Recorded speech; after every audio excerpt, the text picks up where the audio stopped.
Hey everybody, welcome to another episode of What Ted Says, where it's always time to get a fatter wallet and to get a bigger net worth. You know, people have been asking me to put a series together for quite some time right now around cryptocurrency. A lot of people want to know, how does cryptocurrency work?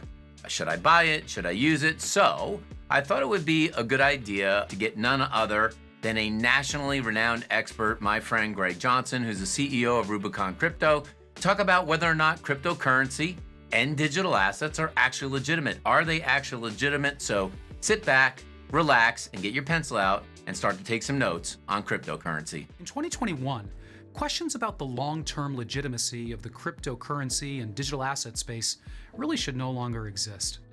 When you have trillions of dollars that have been pouring in from private, institutional, sovereign sources, well, that should have ended the questions.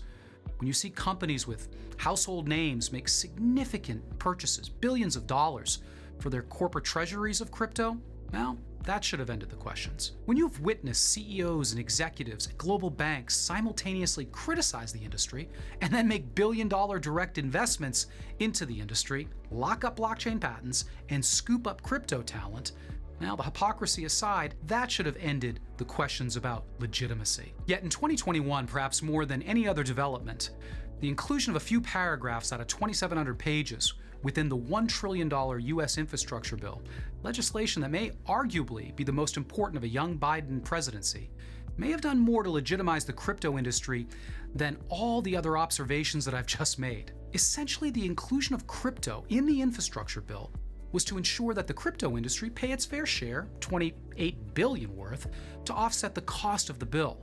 The bottom line, you don't include in your bipartisan bill, and you especially do not tax something that is not legitimate. Investors should understand that this does nothing to change the inherent risks of investing in the broader crypto industry.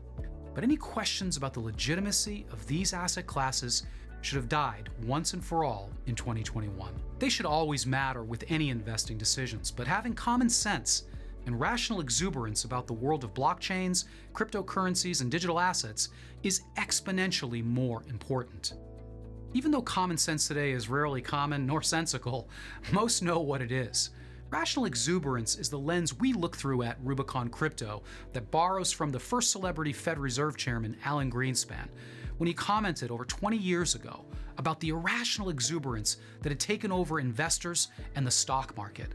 When we talk to investors today, we try to remind folks not to focus on shiny objects, sensationalized news and social media, cool and flashy graphics, paid directly or indirectly influencers.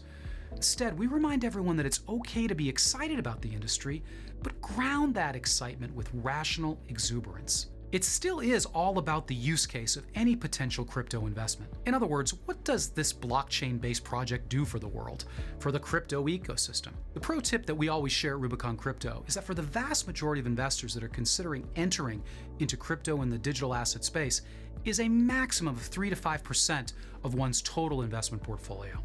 Obviously, factors such as age and time horizon can impact that ratio, but better to enter an industry that we believe is still at its infancy with a healthy dose of common sense and, oh yeah, rational exuberance. Well, now that we've established that the industry is legitimate and it's not going anywhere, you must remember that the risk associated with crypto is also not going anywhere. Platforms make money regardless of whether consumers do, and regardless of whether the market is up or down.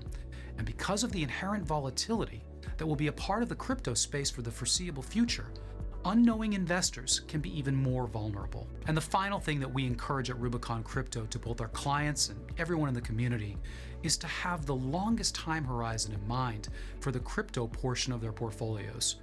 This industry, despite all the recent attention and all the headlines, is only in its infancy. In order to have the best opportunity to realize the outsized gains that many experts believe are possible from investing in crypto and digital assets, you must be prepared to go long. For every short-term overnight crypto success story, there are countless others who lose in a big way trying to time this market. Go long or go home. Hey, so what do you think? I hope you enjoyed that conversation with Greg, and as always, just make sure to click subscribe if you want to see more of what Ted says on Mondays and Thursdays and get this content. Leave us questions in the comments section that Greg can answer for you, as he will. And I'll tell you what, if you like this episode of What Ted Says, then you better stick around to watch the next crypto video on none other than the blockchain. Just what the heck is the blockchain? Look, share this video with someone who talked to you about cryptocurrency, or the next person who says, I want to know more about crypto. Just simply send them over to What Ted Says. Don't forget to hit that notification button if you want these videos in your email box every Monday and Thursday. Thanks as always for watching this episode of What Ted Says.